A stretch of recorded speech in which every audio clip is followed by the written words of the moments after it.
Now, one thing I do want to mention, you brought up a good point, and like you said, like the extra 10 minutes. Well, I think what he should have done, and that's a good way to do it. What he should have kind of done, I guess, somewhere near the beginning when they're doing all the establishing and bringing in all the characters and stuff. What he should have done is maybe have Sub Zero and Scorpion fighting each other, like, for real, not brainwashed, fighting each other, and they can kind of blurt out, the stuff like "you'll pay for insulting my clan" and all that kind of stuff, and whatever, and have like Goro take him down off screen, just kind of hint like, oh shit, kind of give you the idea like whoever this thing is, if it could take down Sub-Zero and Scorpion, oh fuck, what's gonna happen when we actually see them later and stuff, and maybe have some scene where Shang Tsung's like, I don't know, doing whatever, and one of the guys comes in, and it's like Sub-Zero and Scorpion are ready, sir, like, excellent, all the pieces are coming together now, that kind of thing, and then have the scene where they're together and explains that they've been brainwashed or something like that, so you don't have to waste screen time on the actual brainwashing, but that would have been a little, like you said, extra 10 minutes to the movie, but you would have got to see Scorpion and Sub-Zero actually fight each other, better established to the noobs that they do in fact hate each other. My favorite thing about the new movie was that they built a lot of the story around Sub-Zero and Scorpion. So that was my favorite thing about it. But like on the movie, I'm mixed on the whole on the movie. I have a lot of big problems with it. Overall, I liked it. There was parts about it I really liked, but there was also parts that didn't excite me, didn't thrill me, and that I don't really want to see them continue to do. But, we'll see what happens with the sequel. But I really liked the Sub-Zero vs. Scorpion stuff being so central, but I didn't really love the movie. So looking back on the first movie, which I really, really, really, really, really like even now, and I feel like everything holds up except the reptile CGI, it just makes me feel sad that the one thing missing from what was otherwise a perfect Mortal Kombat movie is there's no Scorpion Sub-Zero fight. Yeah. And like I said, it doesn't bother me until I start to think about it, but then as soon as I think about it, it was like, you know what? That's just not right.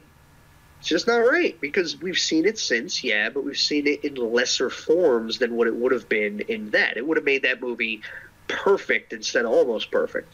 Because if you put that in, then the movie doesn't get any better than it is.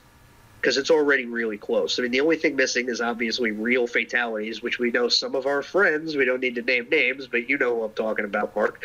We see people always talk about how the first Mortal Kombat movie, well, it sucked because there was no real blood in it and none of the fatalities. Oh, yeah, and that's something I know we can talk about real quick as well, because it's like, how much did it matter to you guys? Like, honestly, it took me up to now to realize the simple fact of, yeah, there weren't really any fatalities, like no blood and gore. Like the most that you had was the one guy who got like spitball frozen during a jump kick. But otherwise, like, it didn't really matter that much. Really didn't. I've seen many people say that by not being R-rated and bloody, that it misses the entire, there's a quote, misses the entire point of being Mortal Kombat. Mark, you've seen people say that. Yeah, I know. I'm not naming names. But, misses the point entirely, sir, by being PG-13. Now, I think that's an exaggeration based on the movie we actually saw. I could have maybe used a heart rip or a head punch or something, but misses the point. I wouldn't say so, no. I think what would have happened is that it would have, I mean, you know how it is. Mortal Kombat already had enough of the shit going against it in the popular media and the politicians or whatever. I think it would have gone over the edge, because I'm sure everyone brought, like, I don't care if it's PG-13, everyone brought their fucking kid to see the movie. So I'm thinking if they did have a scene where Kano ripped out someone's heart and shit, that would have been like, yeah, that would have not gone well. And it would have been all the hit pieces on it and everything. So I think they did the best they could. But I mean, it wasn't extreme, and there wasn't really much blood in the movie, I don't think. But I mean, you got to see Sonya snack Kano's neck and everything. You got to see someone's soul. Shang Tsung got thrown into the pit. Yeah. What do you call it? Shang Tsung, like, grab someone's soul. I love the effect of, like, the soul and like, his eyeball and everything. And yeah, that was really good. Yeah, and it's implied that, yeah, Goro basically just killed fucking everyone he fought against in that little montage and stuff like that. And it was established, even though it wasn't graphic, which I understand the point of people who expect, because especially playing the new games, like, the new games aren't even, like, R-rated. They're, like, NC-17, practically X-rated. Like, the new games are rough. Yeah, I love it. Don't get me wrong. I love it, but there's some rough shit. They're so intense that YouTube now takes them down unless you make them either black and white or have the fatalities done on a non-human character. That's how graphic they are. This movie, the first movie, I have to believe they made the smart decision, because the reality is, it is a business, and at the end of the day, the name of the game was to use the movie, promote the Mortal Kombat brand, sell more video games, sell more t-shirts, sell more action figures. The movie cost $20 million. The movie made over $120 million. Okay, so basically they went more than 6 times their budget back, which for any movie, anytime, anywhere, when you make back 6 times your budget, you did the right thing. No matter what that thing was, you did the right thing, because most movies would kill to make 6 times their budget back. So to make $120 million off of $20 million, I think we could live without the heart ripping and the spine snapping and all of that stuff. It would have been nice. Don't get me wrong. It would have been nice. Did we lose anything? I can't honestly say we lost anything, no. Another thing, though, guys, keeping in mind it was made back in the mid-90s, thoughts on Goro and how that effect was made for him? Like, took the words out of my mouth. awesome. I was going to ask the same question, because that blew me away right away as well. Now, I'm a big... You know me because you've seen me rant on movies on message boards and shit. I'm a big practical effects guy. I am almost never a CGI fan just in general. I know it's the reality of shit, but I don't like it, and I'll never fully accept it. I like costumes, puppets, and stop motion. That's what I like. Like, put on... I still haven't seen the entire thing, but it's like, put on fucking Jason and the Argonauts, and I'm a fucking happy guy. I want to see stop-motion skeleton puppets having sword fights and shit like that. I don't want to see big CGI, shiny things. That looks more fake to me every time. I don't want it. I don't like it. Give me a rubber snake. I don't care. Just it looks better than whatever you're trying to force on me with your computer shit. I know. Whatever. It is what it is, and I ain't changing. So when I saw Goro, I would say in the new movie, not a bad job. Didn't hate the new movie's Goro. I didn't like what they did to him, but that's another thing. But the original movie, oh my god, when I saw that shit, because that's one of the first things I thought of, is how were they going to do that in the fucking movie? Because again, back then you couldn't just type it into a laptop and have it work. You know, back then you needed to build something and have it look good in the camera. You couldn't just, type it in and have it pop up. I know it's work. I have friends who do it professionally. I know it's work. It's just, to me, it's like the cheat codes version of special effects. I just push buttons and then it shows up. Or I wave a light pen on it and it shows up. I know it's still work. It's still time consuming. It just doesn't feel the same to me as somebody who took 500 hours to, paper mache a fucking giant monster. I can't help it. I'm old-fashioned that way. So I still look at that. And yeah, it's a little bit dated, but I don't think it looks bad. I think it looks fucking fantastic. I love it. Like, that's one of my favorite things about the movie is Goro. And it's also the irony, because even in the game itself, Goro was like a claymation kind of puppet thing. It wasn't a guy in a suit, so it kind of art imitates life, I guess. And in the game of digitized actors, Goro himself was like a model that they put in the game. So, now the movie is like a giant everything puppet. about it, from the voice. I never even knew that was Kevin Michael Richardson. I never paid that much attention. Holy crap! Because he was uncredited. I'm seeing. Yeah, he was Goro. And but everything about Goro, from the voice to the visual, is exactly how he always looked in my imagination. So that really got me hard. I was like, "Oh my god, this is incredible! I love this movie." And he fucked up because he fucked up Johnny Cage's $500 sunglasses, asshole. So he darn goofed. Well, it's been a while, so I don't really remember exactly how they did Goro, but. Because they did use an actor for the Goro, right, for the movie? Yeah. Tom Woodruff was uncredited as the physical actor, and Kevin Michael Richardson did the voice. But they also did some practical effects, obviously, to do the body and the arms, yeah. Okay, so I guess logistically speaking, they did a good job on Goro. It's just that my memory's pretty blurred out at the moment, so I don't really remember how they Goro did. himself, Goro cost $1 million of that movie, apparently. Wow. That movie had a $20 million budget. $1 million of it went to fucking Goro. Wow. That's nuts. They had 15 people controlling the puppet. Didn't he use Steven Spielberg's crew to kind of help make the puppeteering for that? Because I remember even Steven Spielberg was in the movie at the beginning. I think I heard something about that. I know that, I know it was a lot of work and it took a lot of people to make it happen. It was mostly, animatronics work, which was always a very specialist field, and that sounds about right because they were the experts in that. So, I mean, that's something some people look at that now and they'd be like, well, a little corny, but like people, them younger kids, man, they don't understand how much work went into making things like that. Like, that was a whole giant team of people to make that happen, Yeah, to me, that version of Goro still holds weight till this day. Like, it does not look that bad. Like, I didn't hate the new one, but I'd put them side by side, and I'd still probably think the first one was better, honestly. I still like the scene where the camera's like panning up slowly, and he's like cracking his knuckles on both sets of arms and everything. Like you're just kind of thinking, Yeah. like you kind of get the idea of just how tall. Cause this was like fucking what 8 or 9 foot tall or something, and the poor dude's looking up like, oh fuck, what did I get myself signed into? Like, oh shit. Yeah, I was happy he didn't go out to a fucking garden gnome. I mean, if somebody did some stupid shit like that, it would really piss me off. Yeah. Fucking God, what was that? I don't know.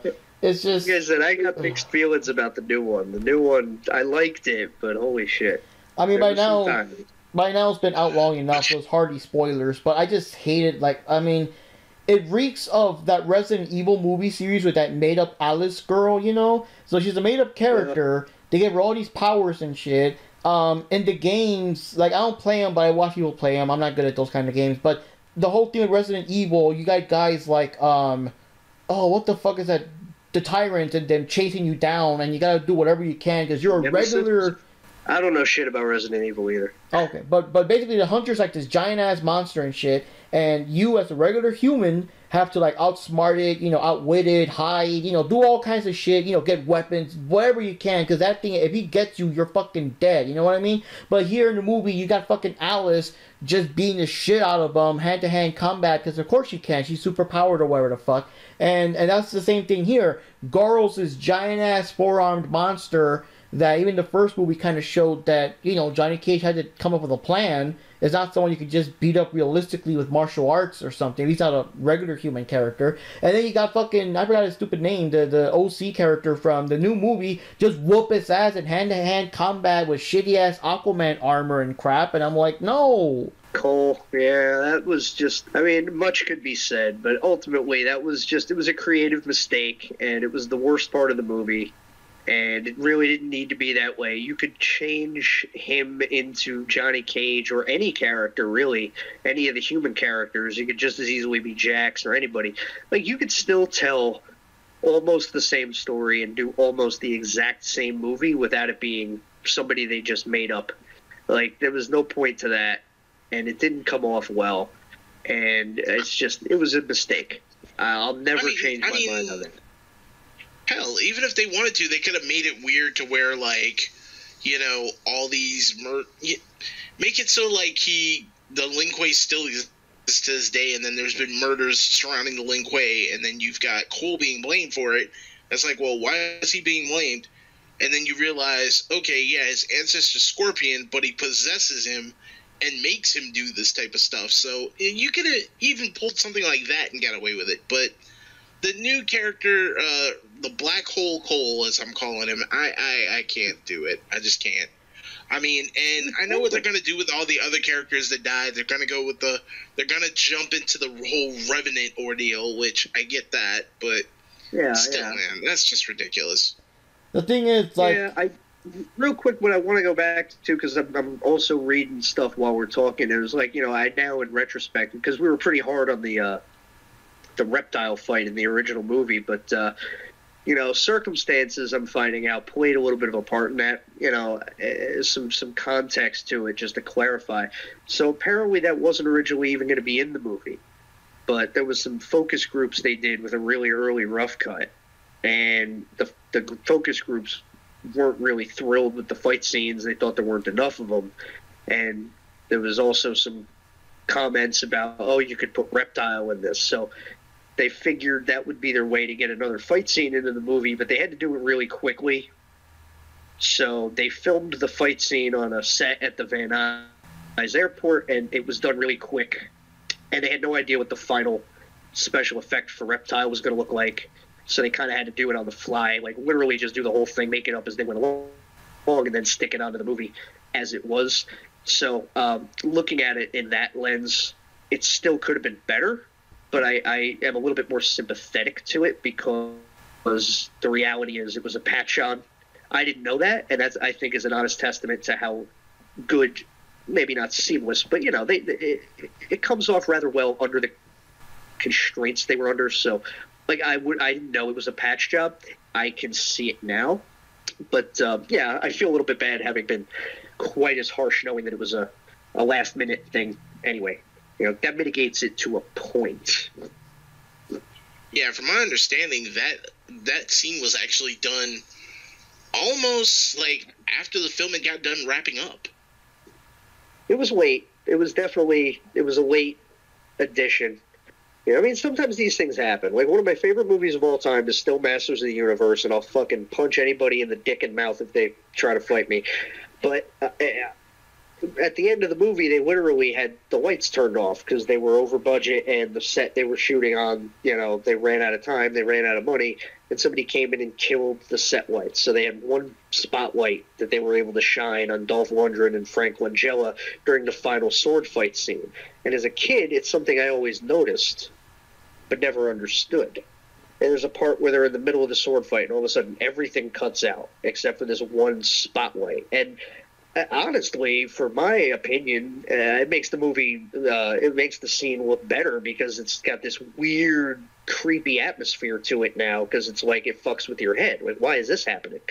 But the reality is they just ran out of fucking money, and somebody literally pulled the plug on the set lights, and they're like, okay, we got to wrap this shit up, like, right now. It blows your mind when you realize that things like that do happen, and then you see the final product, and it ranges from, oh, well, this ain't that bad, to, oh, wow, this is actually pretty fucking cool. You can make those circumstances work for you.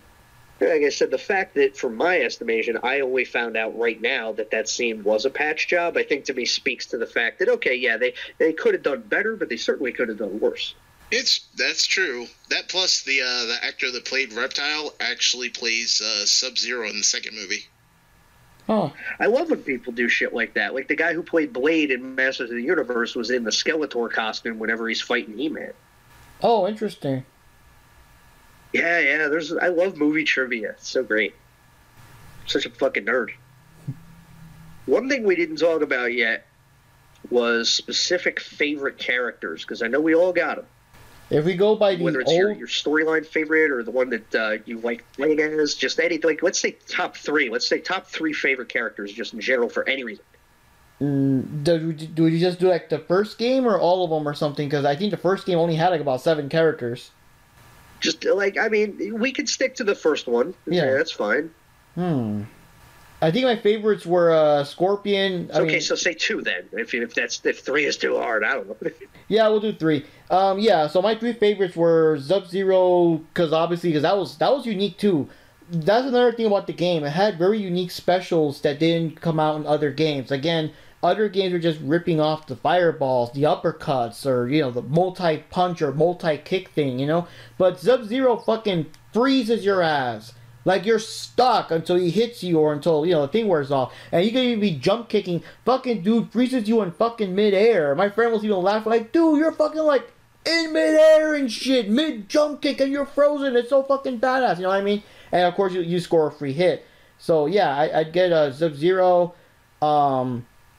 Scorpion. because of course he has the infamous "get over here" and he throws the spear. That again is like an extra hit because you get the spear and then he pulls you forward and you hit him again. So there you go and everything. And also because his fatality was the easiest one. It was just like block up up, being like maybe 2 steps away from the bad guy, from the opponent. So that was like the easiest, you know. And let me see here. Third one, I'd probably say Sonya, because again, she kind of stood out. She was like the only girl in the game, so she kind of stood out and everything. And her special, I think, wasn't that hard to do either. But, yeah, I just liked her moves. I like doing that handstand thing where, like, her legs grabs you and slams you. That was, like, a unique move. So those are probably my 3 favorites. Like the Medusa Frankensteiner. Yeah. So those are my 3 favorites the way to use. Medusa used to do it on people in the corner. So you'd say Sub-Zero, Scorpion, and Sonya were your top 3. Yeah. What about you, Johnny? What do you got? Top 3 of the original Mortal Kombat. Any reason? I would say Scorpion and Sub-Zero because they're like, in my opinion, they're like the easier characters to use, and I do like how. Yeah, I just like the way they play and everything. You know, I like the Scorpion, go over here. Like it's just, I don't know. It's always a joy to hear that in the game, which that also made the movie so badass that they actually did that as well. Yeah. And then Raiden. I like Raiden because, you know, he does all that, you know, electricity stuff, and I like the weird, like, mystery, like, what the hell is he saying when he does that move? Like, what is he saying? So it's I don't nothing. know. Mortal Kombat game is serious on one hand, and it's like, come on, you're good. You're basically beating the shit out of people. You're killing people with the fatalities. But on the other hand, it has all that city shit as well. Well, that was the funny part. Like we said earlier, they were literally just saying gibberish that sounded cool. Like, they're not saying nothing. It's just gibberish. Just Yeah. So you'd say Sub-Zero, Scorpion, that seems to be consistent. And then Raiden would be rounding out your top 3. Yeah. Ninja Panda. We got to have your top 3. All right, so my top 3 were Scorpion, Liu Kang, and Johnny Cage. Scorpion mainly because, all right, you got a lot of people jumping around doing flippy shit, trying to catch distance, but then you got Scorpion who's got a rope and spear that's like, oh, so you want to try to play a distance game? Nah, fuck that. Get over here. Literally, just get the fuck over here.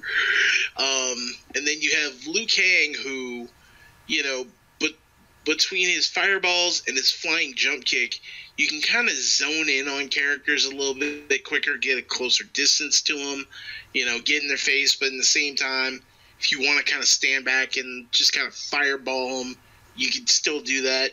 And then, let's face it, Johnny Cage, it was just for hilarity's sake because, with the exception of Sonya, it didn't matter who you were. The nut punch was funny. It was just hilarious. So those were my top 3.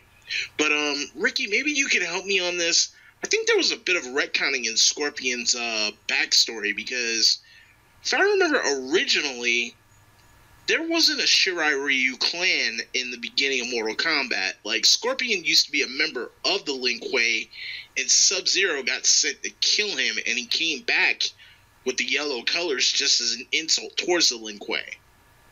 I believe that's one version of the story I heard, but I could not. yeah, it is. It's in one of the. I forgot at which point in the canon that was the case because I believe it has shifted, but I believe it was true at one time. I know I've heard that. Yeah, that's true. It was either one of the magazines or one of the game manuals, but somewhere they did where purposely wearing a yellow color because it's it's a cowardly color to poke fun at the Lin Kuei. Yeah.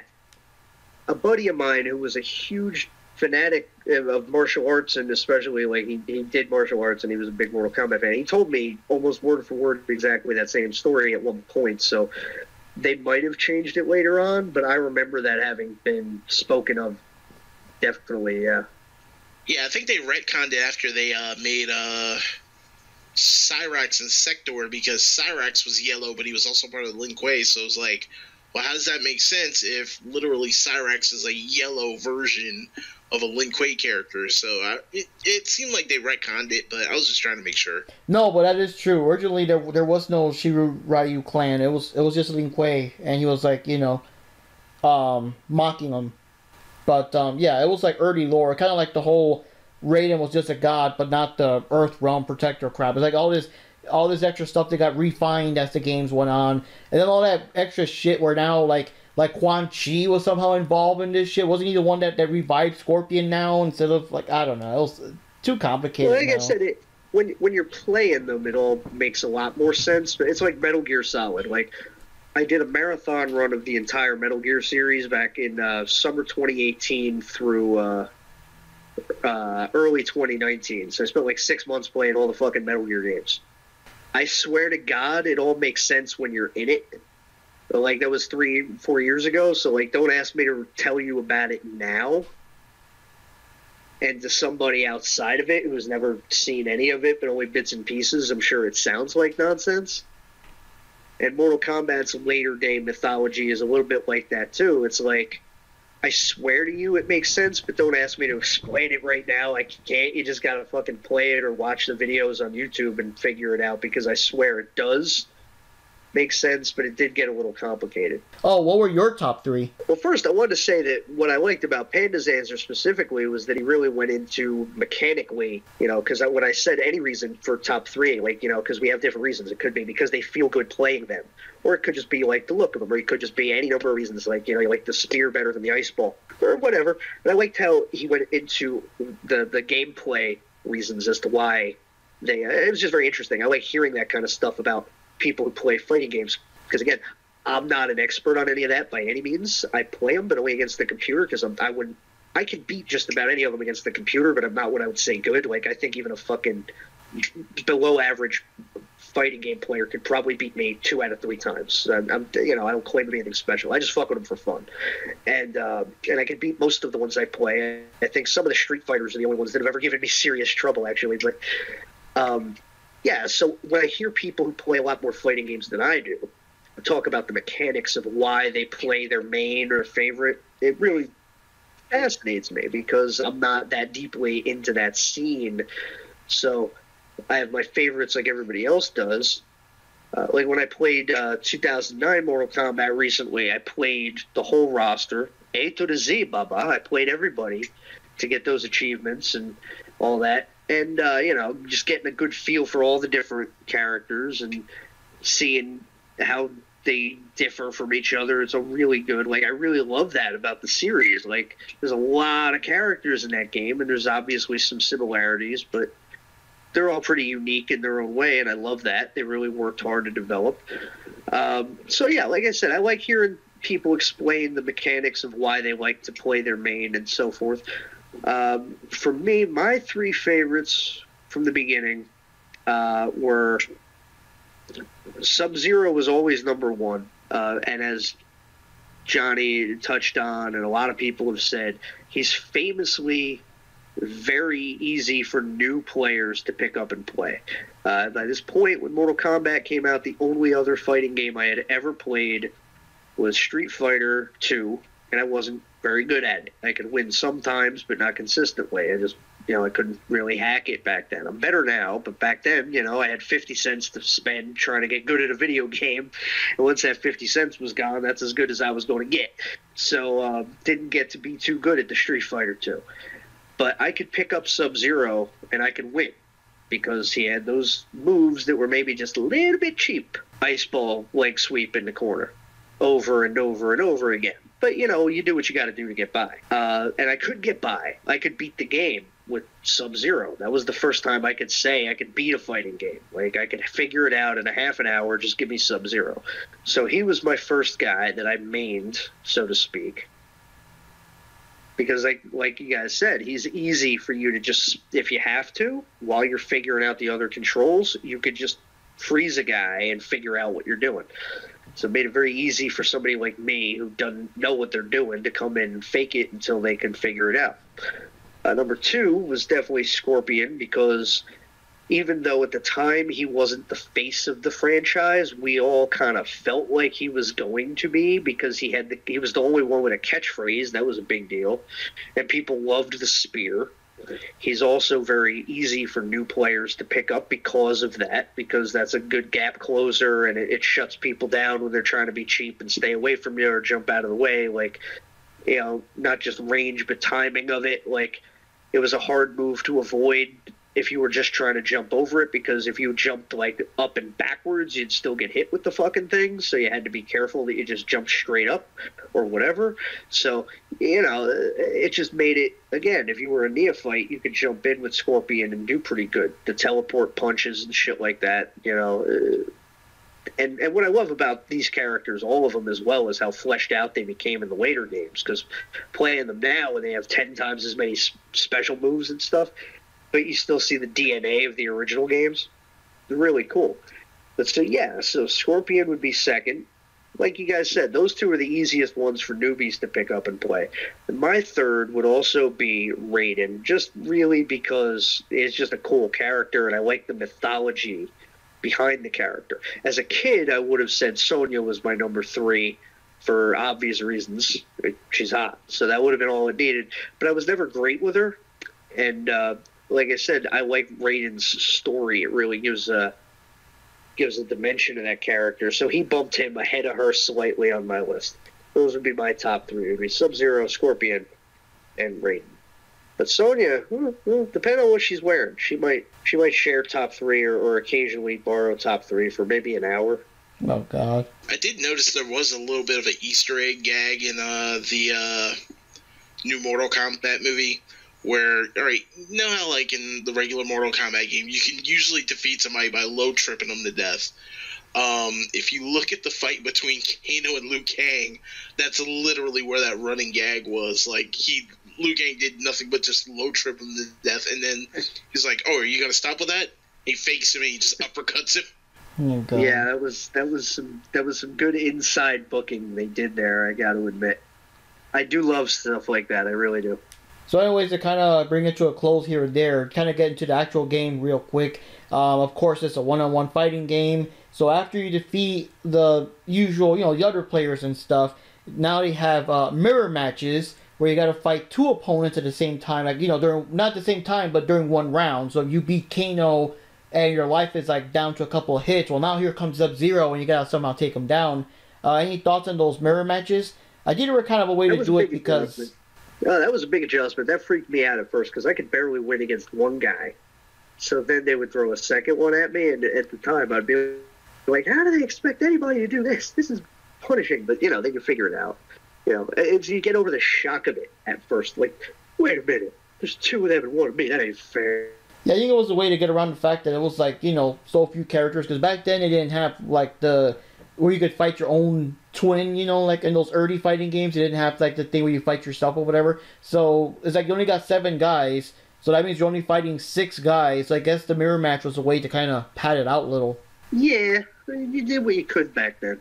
It made the game slightly harder in certain aspects, and I just think that but at the end of it, I think it just adds a little more replay value to the game. And it makes it stand out from Street Fighter 2. I don't know. I kind of feel like the 2-min review from Living Color, if anybody remembers that, hated it.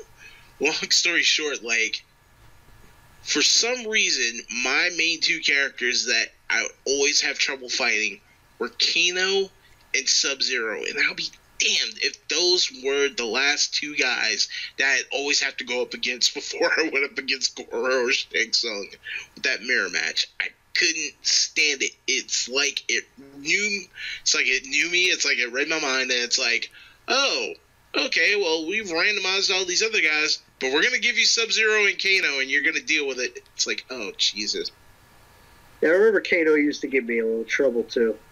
And then, Sub-Zero, it's not so fun when all that cheap shit's happening to you. Exactly. So then you fight against Goro, and I believe they do that, right? Like the final one, because there's like 2 or 3 of those endurance match things, and the final one takes place in like Goro's cave. So once you beat them, like, oh shit, Goro just comes out of nowhere and growls and does the pose. You're like, oh fuck, what the hell, And yeah, Goro was cheesy. He would, chip your damage down like shit. He would stomp on your ass. I believe he threw a fireball or something. It's been a while since I played it, but he was a tough guy because his moves would just take up that much more damage to emphasize like how much stronger he was. Yeah, that would again freak me out when I'd get that far. I mean, I couldn't believe as a kid that I even got that far because I never used to consistently get that far in Street Fighter. Later on, I did, yeah, but at that time as a kid, no, not really so good. So I got to the end of Mortal Kombat, and then, like you said, now I got to fight this fucking guy, and it was like, holy shit! It was definitely intimidating at first, and I loved the visual of the character, and then like playing the reboot, the 2009 game, it was a little like they kind of nerfed him pretty bad, I gotta say. Like, I was a little disappointed because he's actually one of the easiest guys in that game to beat if you figure out his specific pattern and just commit to being patient and not weaving away from the pattern. If you just stick to the script, so to speak, when fighting him in that game, Goro was really easy. And it was like, well, I remember him being really tough on the fucking Genesis. So, back then it was a whole different game. You could still exploit certain things, but if I'm remembering correctly, he definitely wasn't a pushover on the original game.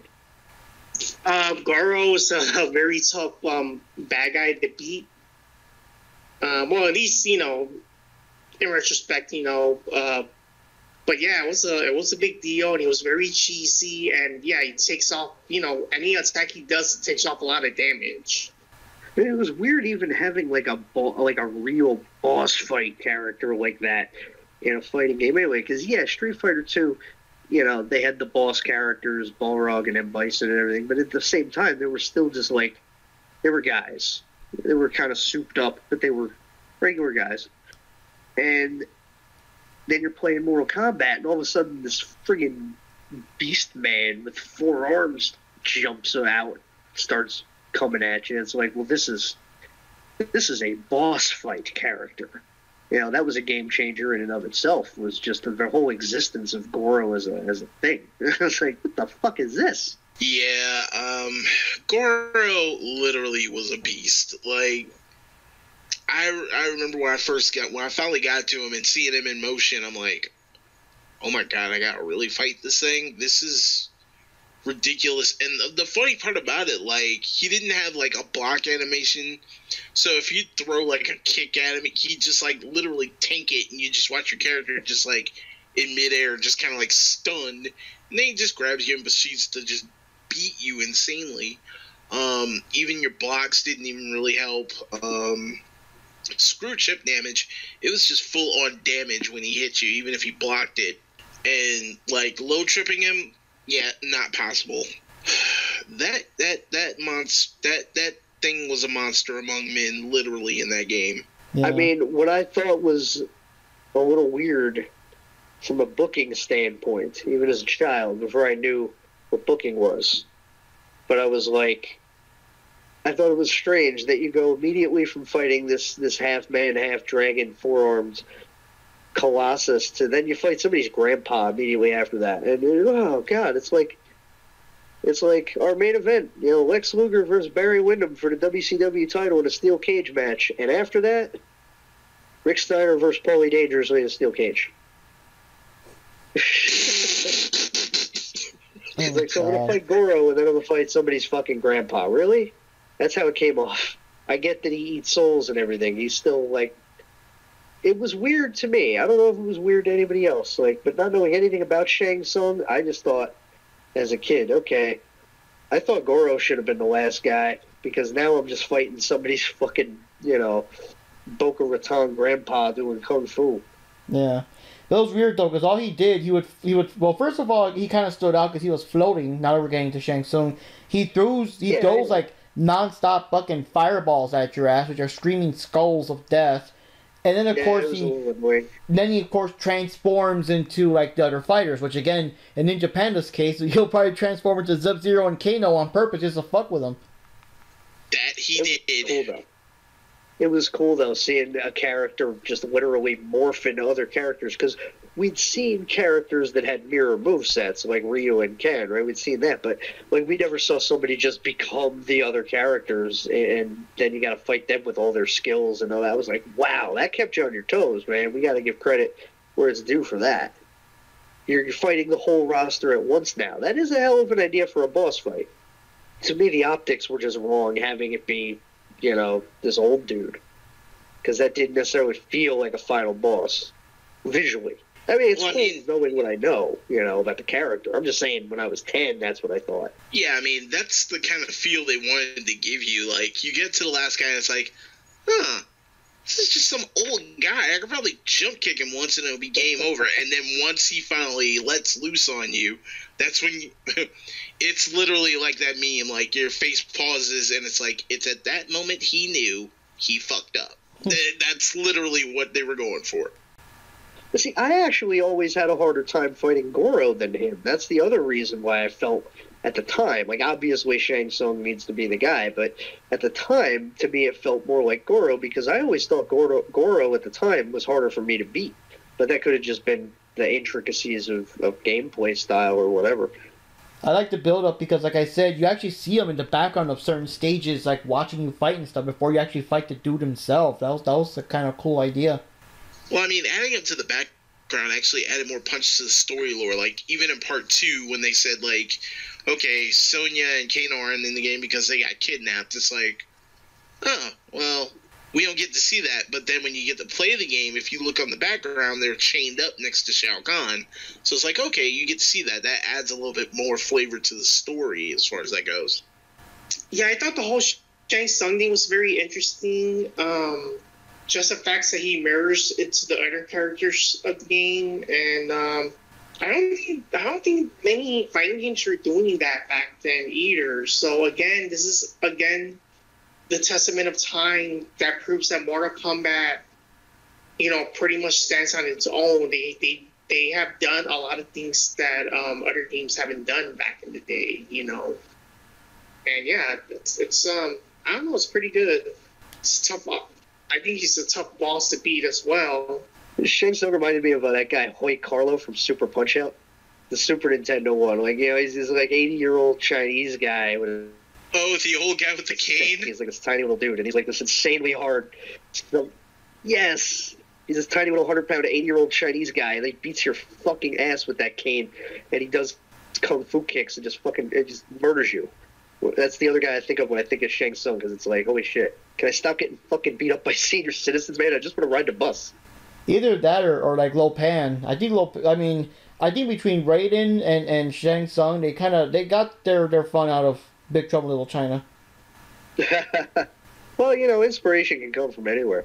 Yeah. And they definitely took from a lot of things to make Mortal Kombat the game, and they they took a lot of different influences from movies and other video games, and I think it's pretty, I think it's an understatement to say that it was a game changer. They took a lot of different things and they made something new out of it, and it changed everything.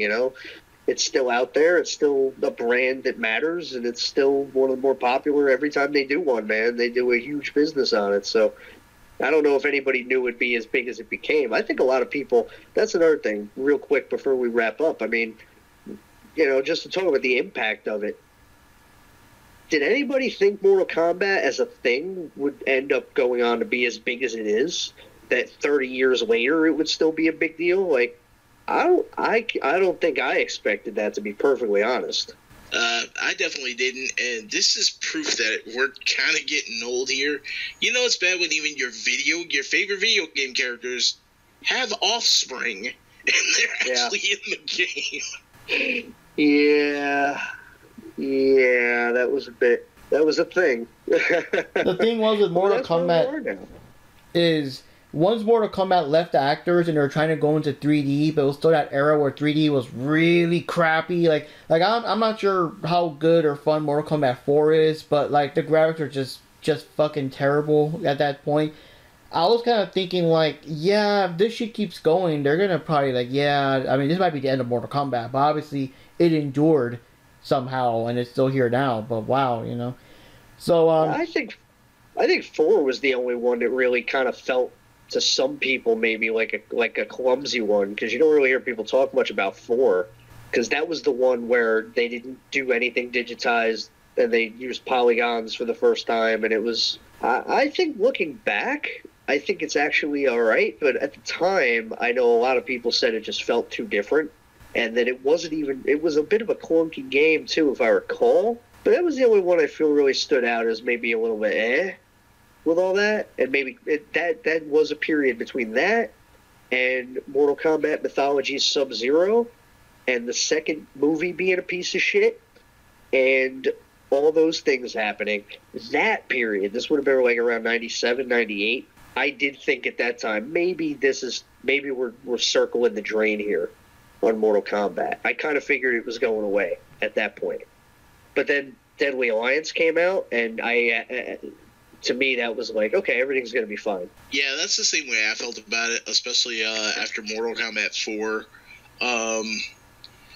My first clue that I felt like it was going to go downhill was watching, I forget who it was. I want to say it was Sub-Zero, or it might have been Scorpion, but, like, they kick somebody in the leg, and you watch their, like, their femur bend, and then they hop around for a second, and it pops right back down. I'm like, wait, did he just Sid Vicious that guy and then have his legs pop right back into place? I'm like, no, this is just garbage. I can't even do this. But then, you know, like you said, when Deadly Alliance came out, it seemed more like they actually got their shit together. It was more refined, and it actually started going back to being a good series right up until Armageddon, when it got up to the point where they were just like, where are we going with this as far as the storyline?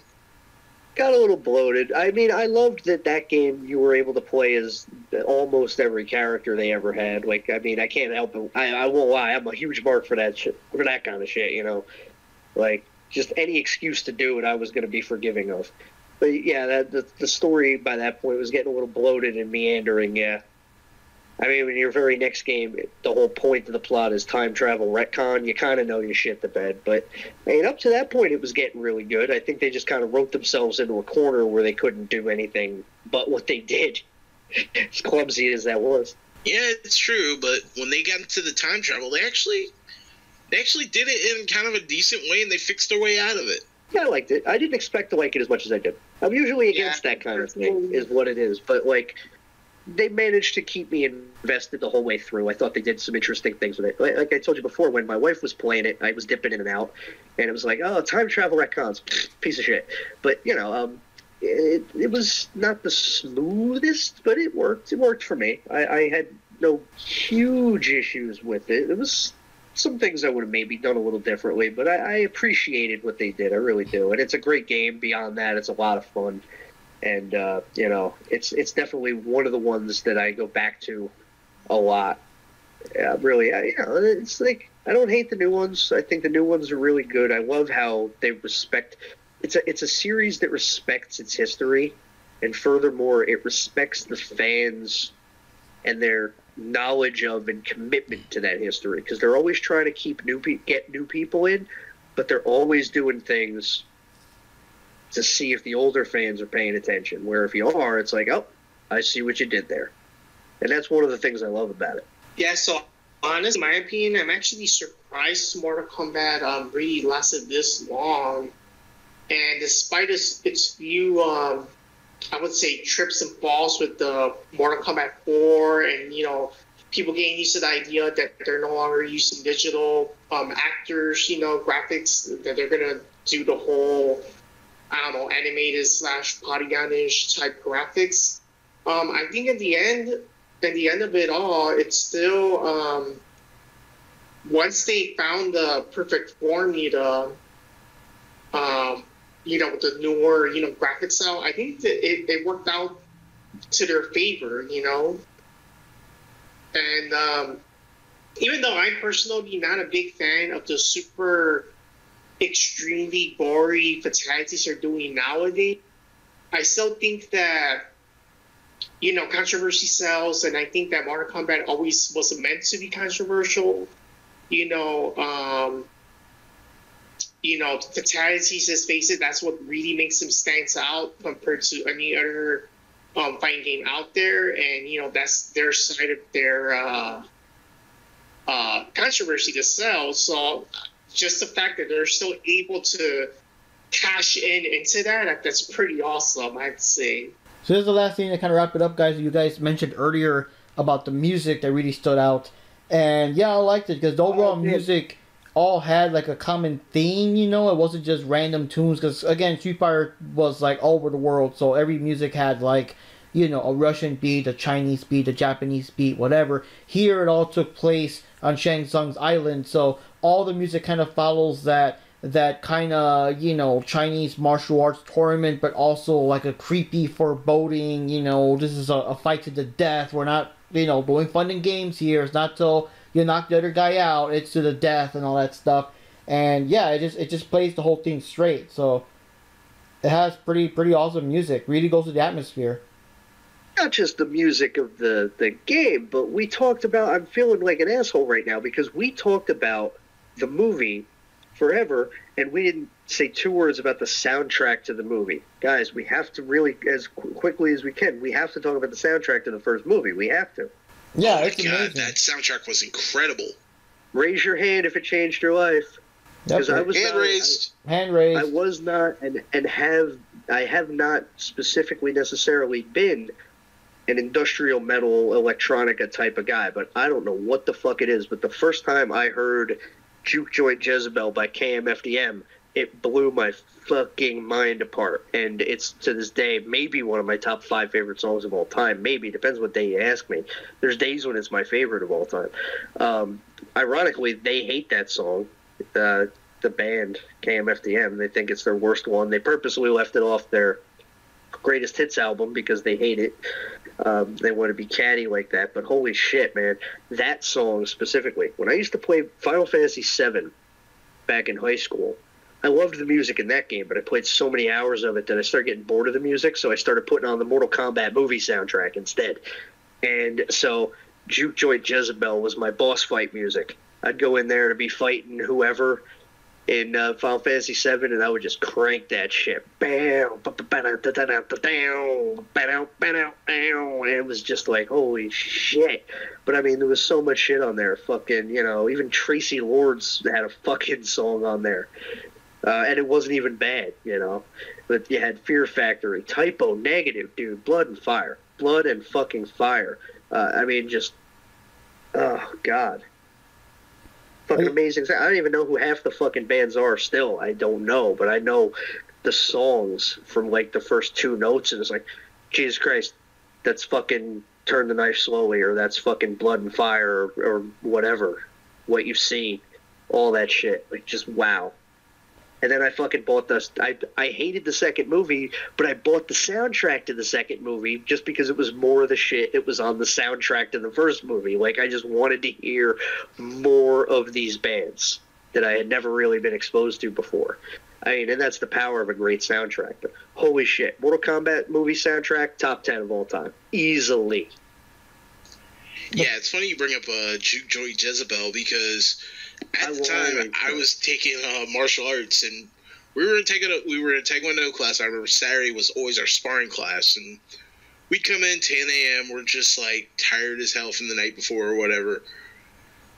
Our instructor would play Juke Joint Jezebel after we started doing our stretches, and I guarantee you it was like watching the beginning of Terminator, where you watched all the T-1000's eyes light up red, and they're just ready to just go at it.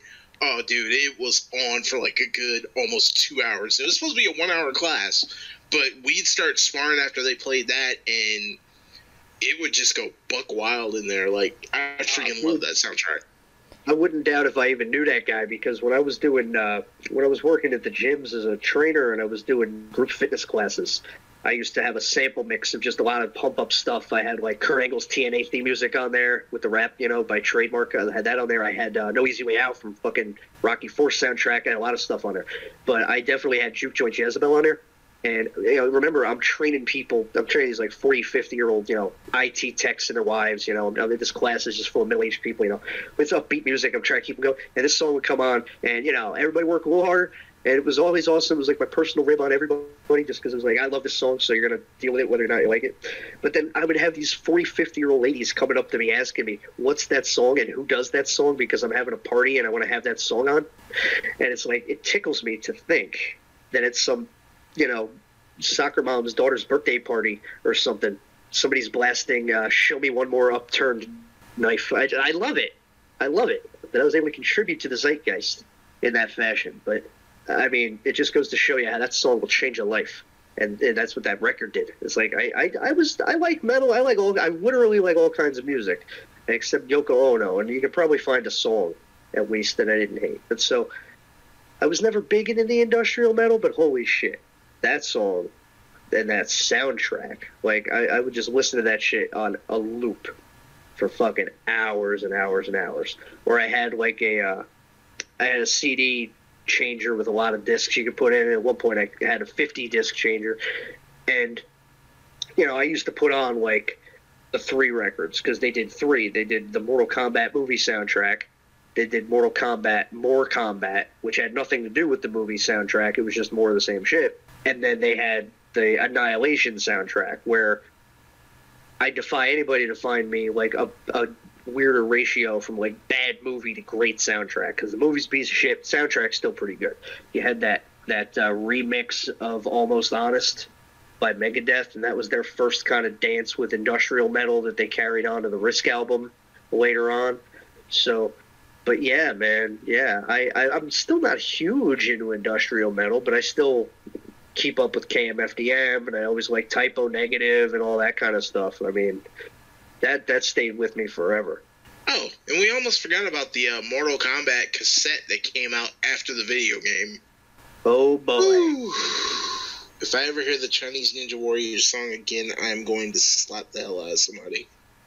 I mean, I remember, and again, there was a lot of people get confused, because there was the movie soundtrack, which was incredible, but there was also that album with like the Sonya Blade rap song, and just shit like that, because it had the iconic techno Mortal Kombat theme on there, but it also, that was the only thing on the record that was anything, and the rest of it was all like stuff about stupid fucking, it was horrible. I remember one friend bought that thinking he was buying the movie soundtrack, and it wasn't. Oh man, must have gotten so pissed. He's stuck listening to this fucking Sonya Blade rap song. He was like, I think I'm gonna take this back to the store. Yeah, that's how I ended up getting it. Now, one thing I want to point out too is a big advertisement campaign when it finally came over to the home version, even though the SNES one was censored. But it perfectly came out on a Monday. I believe it was like a September 13 or something, or whatever year that was, and it was like Mortal Monday. They called it Mortal Monday, and it had the epic commercial of this kid just running out in the street and just yelling out Mortal Kombat, and like that commercial. I mean, yeah, it really helped sell it. It felt like an event. It wasn't just like, oh yeah, Mortal Kombat's coming out next week or something. No, it felt like a big event to have this game finally in your house. But you had kids running out on the playground doing that shit, and people would be like, "What are you doing?"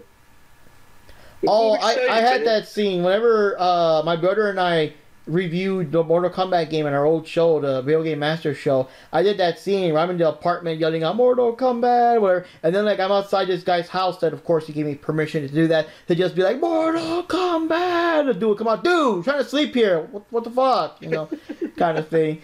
But I was gonna say, like they got the idea. I want to say that commercial inspired them to do the song for the movie, to have the Mortal Kombat and like the whole thing, Timeline works out.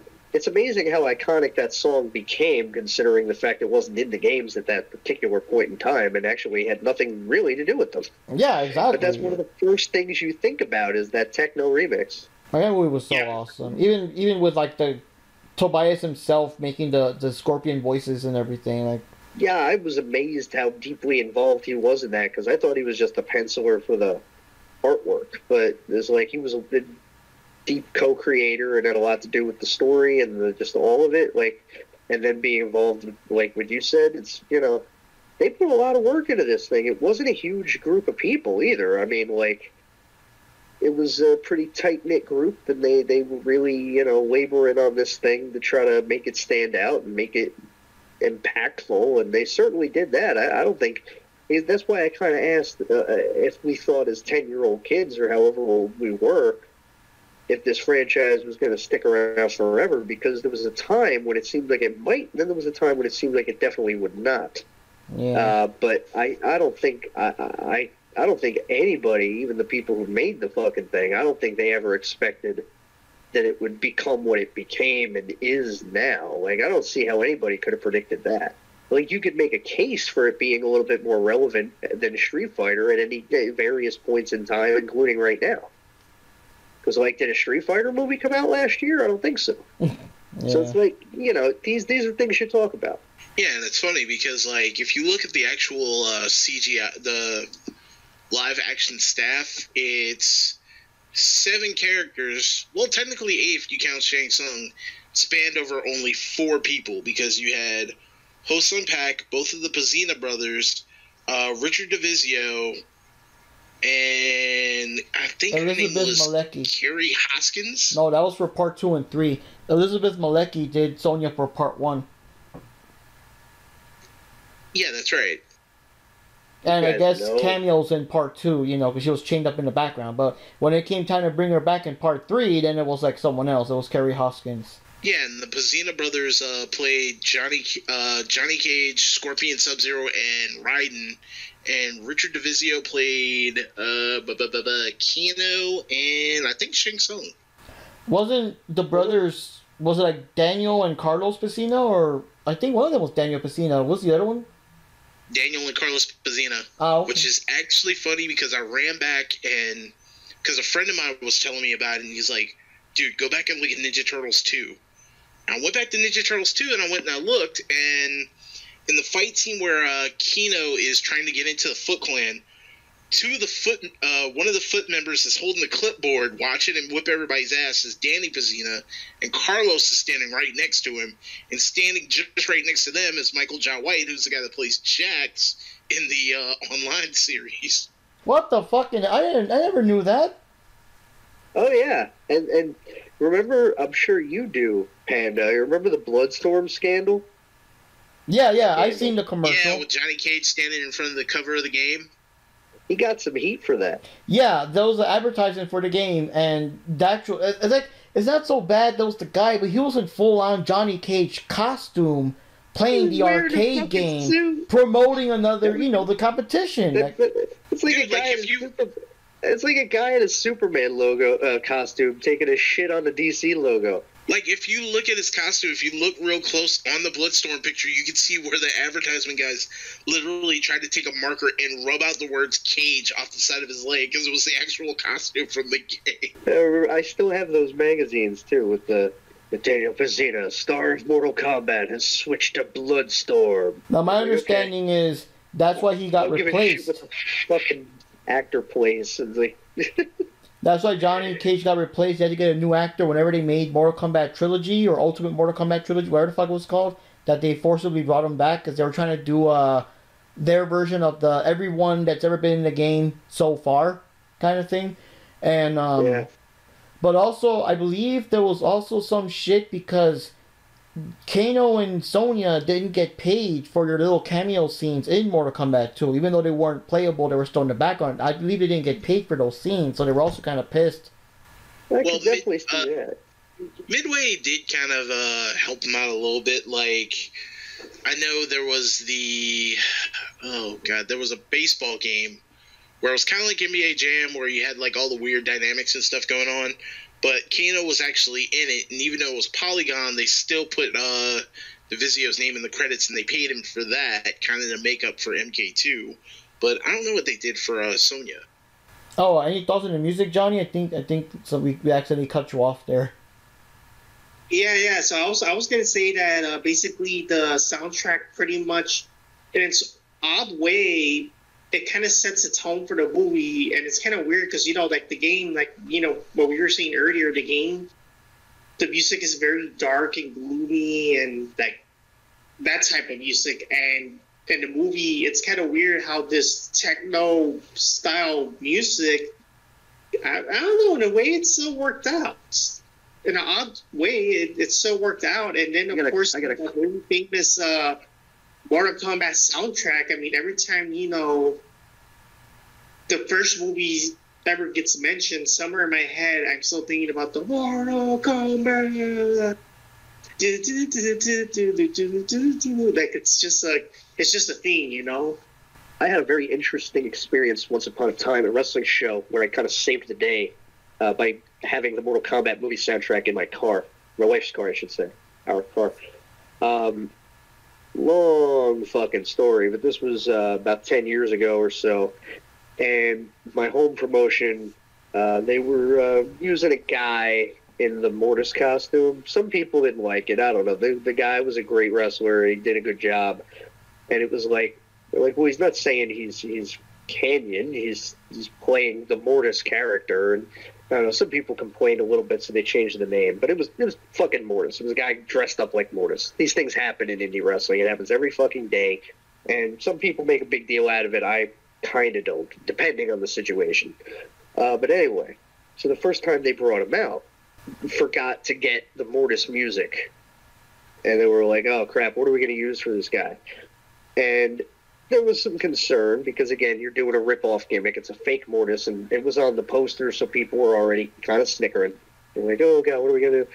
You know, so they knew it wasn't going to go over huge, but they wanted to present the whole thing in a way where it wouldn't be a complete fucking joke, right? So I'm trying to figure out the theme music.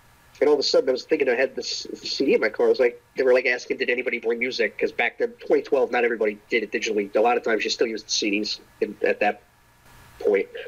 And so I ran the car, brought it back, and I told them, play this one track, Blood and Fire.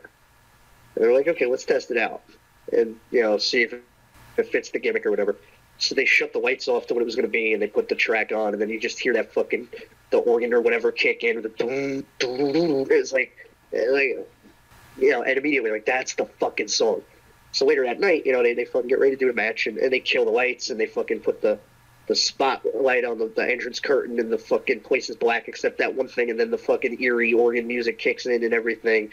And everybody who was snickering about them having to watch a fake Mortis, for at least the fucking 2 minutes of him walking to the ring, they weren't laughing. They were just too caught up in the moment and the music and everything. So it went over huge. And I was proud to have contributed to that just by being lucky enough to have brought that CD with me that day. And he thanked me for it. He was like, dude, good job with that song, because that tied the whole thing together. That was huge. So a little bit of serendipity there. Yeah, and that actually kind of goes back to what you were saying about, you know, asking if we thought Mortal Kombat would get this far. I mean, it even implemented into different genres of fighting. I mean, you've got Mortis, who basically was your reptile character, and his arch nemesis, who was the face of it, was Glacier, who was, let's face it, he was a blonde-haired Sub-Zero. Oh, I love Glacier. Just got done watching the whole Glacier video from Wrestling Bios yesterday on the WCW Blunder sub-series that they do on the Wrestling Bios channel. And I gotta say, I was a huge fan of Glacier. It was obvious what it was, but at the same time, it was a little bit of break from all the NWO stuff. It felt like a total clash between the cartoony stuff and the very, very real stuff. But, you know, I liked it for what it was. It felt like it would have fit in better in 93 than 97. But, you know, and Ray Lloyd is a great guy. I've been fortunate enough to meet him. I met Chris Kanyon, who was a great guy. And, you know, I told them both, I don't give a shit what anybody says. I thought the angle was neat because it was a little bit different from everything else that was going on, and everybody laughs about the inspiration for it. Mortal Kombat, obviously, but, you know, I mean, like you said, it shows how Mortal Kombat went on to permeate the entire culture. Like, but even beyond that, you know, it got some people jobs, you know, those wrestlers made a lot of money portraying those rip-off gimmicks, so good for them. Did WMAC Masters come after Mortal Kombat? Or was that before? Yeah, it came right after Mortal Kombat 3? So there you go. Like, you have to say that show exists in part because of Mortal Kombat, the entity, because how can't you say that? You have to say that. Because it was putting things into the culture in a way that hadn't necessarily been in the culture in a very long time. Yeah, like, literally half the cast members either came from the game or came from the movie. Kind of Mortal Kombat related, but I still like back then during the NWO era, since, you know, Hogan was quote unquote Hollywood Hogan, you know, in TV shows and movies and whatever the fuck, and he's all, yeah, you know, you stick with me, I'll put you in TV, I'll put you in movies, brother, you're gonna go Hollywood with me, brother, and all that crap. So during that time, during that same channel, I believe, we're watching like Mortal Kombat Conquest, a live action TV show, and, you know, like, yeah, right after. Yeah, sometimes it would be like, Monster of the Week, so Shang Tsung would summon something to challenge the guys, and it's like fucking Samu and Fatu and stuff. I'm like, holy shit, Hogan's not kidding. These guys really are on other shows. What the fuck? And there was an episode of Charmed where whatever bad guy of the episode summoned the quote unquote demon to fight them is fucking Buff Bagwell, and I'm supposed to pretend it's like, he's supposed to be like this big ripped dude. It's like, oh shit, what are these girls gonna do against this ripped dude? But I can't get it out of my head that that's fucking Buff Bagwell, even though he's supposed to be like a golem or whatever. But it's still rung true. Like, holy shit, Hogan really is putting these guys on TV. What the fuck? Like my boy Wrath was on that show, Mortal Kombat. That was on right after Nitro, playing a character named Wrath because, names cost money. Yeah. Fucking just call him Wrath. It was cool, though. It was cool to see. I don't know. That show was a little weird. We can talk about that. Like, I definitely want to do another one of these Mortal Kombat-related podcasts. But, yeah, that show was, I was happy to see spin-off media. I didn't necessarily enjoy all of it, but I was happy to see it happen. I was like, okay, they got a show, good for them. I watched it sometimes. It was there, eh? Yeah.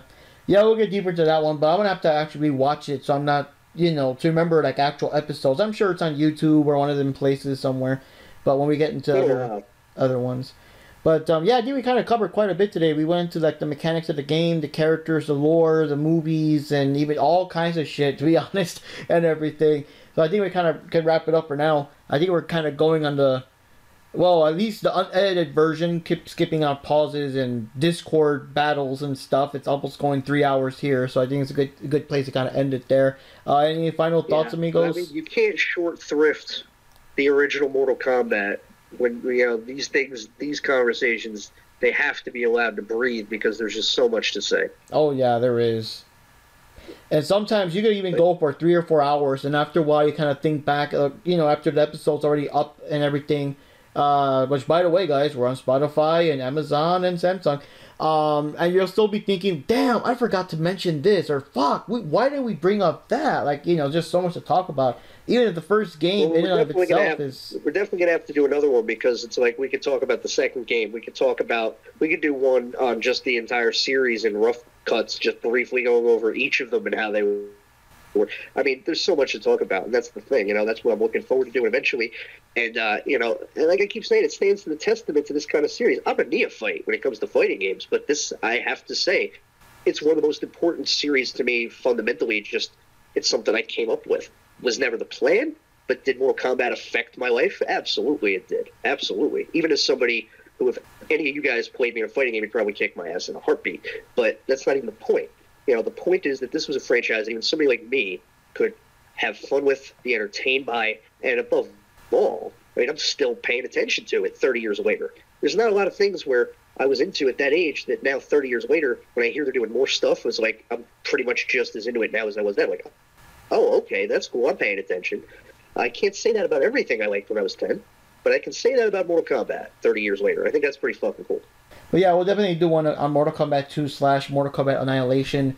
And, we'll keep going with Mortal Kombat 3 and Ultimate 3 and, all the different games, episode per episode. And like I said, we could probably do unless Mortal Kombat 12 comes out before then, you know what I mean? But we'll go into all of that. I mean, there's so much to say. I'm sorry I missed the Street Fighter one, but I mean, it was just about the first one. I don't have a lot to say other than, well, once upon a time I took a shit. And it wasn't the worst shit I ever took, but it wasn't the best shit either. No. All I know was the shit. Yeah. And that's about how I felt about Street Fighter 1. Oh, God. Any final thoughts, Ninja Panda and Johnny? Yeah, I definitely gotta agree with Roxx. That game was definitely a game changer. Just the lore on it alone, like, they could have stopped making games and literally made novels out of the lore from Mortal Kombat. And I would still been buying them till this day and still been reading them. Because, yeah, sure, I play my fighting games. I get my ass handed to me on a silver platter. But if the story's good, I'll keep going. And I never really thought too much on Mortal Kombat at first. I was more like a hardcore, Japanese-style fighting game character for life type guy. But this one actually stuck with me. And, like, the lore on it can go for days on end, even just talking per character. So yeah, it's definitely a game changer, and I can't wait till we start on part 2. You know, Mortal Kombat is just a game that, in my opinion, it just kind of started it all. You know, it's like it's a very good beginning, and you know, it's just an awesome game. You know, and they did a lot of things that other games didn't do back in the day. We almost one of the coolest things is everybody identifies Mortal Kombat with the gore, and that's something we talked about very briefly about this game and movie and all that. And it just goes to speak about how maybe that's what got people's attention, but it's not what kept people, I don't think, for the most part, invested. I think there was so much more about Mortal Kombat that made it attractive to people. Yes, the violence, but beyond that even, because if it was just about that, I don't think it would be as successful as it is. I think it took a lot of moving parts to make Mortal Kombat exactly what it is, and it works because it's exactly what it is. I think if it was just about violence, they probably would have had to stop like 4 or 5 games ago, because the novelty of that wouldn't have kept going, even with better graphics and the more things you can do now. I think it had to be exactly what it is to be what it is. And I think that really speaks to how strongly it is, because we talked about the violence and the gore, but very little. Very little. Yeah, I gotta agree with you there. Like, it was more like the violence was more like an attraction or a lure. It was like, Exactly. oh, well, he just ripped that guy's head off and threw it at the screen. Well, let me try this and see what the fuss is about. But then when you finally get the controller in your hand, it's like, hey, the gameplay on this is smooth, and I actually like the story writing and the story mode and, you know, things of that nature. It's like, hey, I could play this at a tournament or something. So, yeah, it was like, yeah, sure, the gore was kind of a centerpiece to get people focused on it. But once you focused on it and you actually played it, it's a really good game, and you really stop giving 2 shits about the fatalities. To paraphrase, first you got my attention, now you have my respect. Alright guys, I say that wraps up for this episode. We'll see what other thing we're going to be talking about in terms of games, because we like to kind of, jump from one to the other, so it's not like, 3 episodes of Street Fighter in a row or something like that. I'm thinking maybe since the Cowabunga collection is coming soon, maybe we could talk about Tournament Fighters. I don't know if all 3 are just SNES version. We'll see on that if all you guys have played it. I know Johnny has, because, I have played the Super Nintendo one to death. I have only played that. Well, no, I played the NES one once when somebody rented it when it first came out. But no, I've played the Super Nintendo one to death, and I still have it. I do not have the Genesis one, I don't think. Yeah, you're kind of better off not having that one. But yeah. I've heard it's not great. Yeah, but yeah, we could probably do something like that to go with the turtle things that the game will be out. But definitely the next episode is going to be about our predictions on Ring of Honor Death Before Dishonor, because it is coming up. And I mean, we'll try to do it a little earlier, because this one's going to be on a Saturday instead of a Sunday. So that doesn't give me much time to edit, because of course the whole point is to have it up before the thing is on. So maybe we'll do it on a Thursday or something, and I'll have it up by Friday or something. But yeah, that one's coming up next, the week before next, I believe, or next week in general. I forget. No, I think it's coming up next week, actually. So yeah, so the next podcast episode will be our predictions on Death Before Dishonor.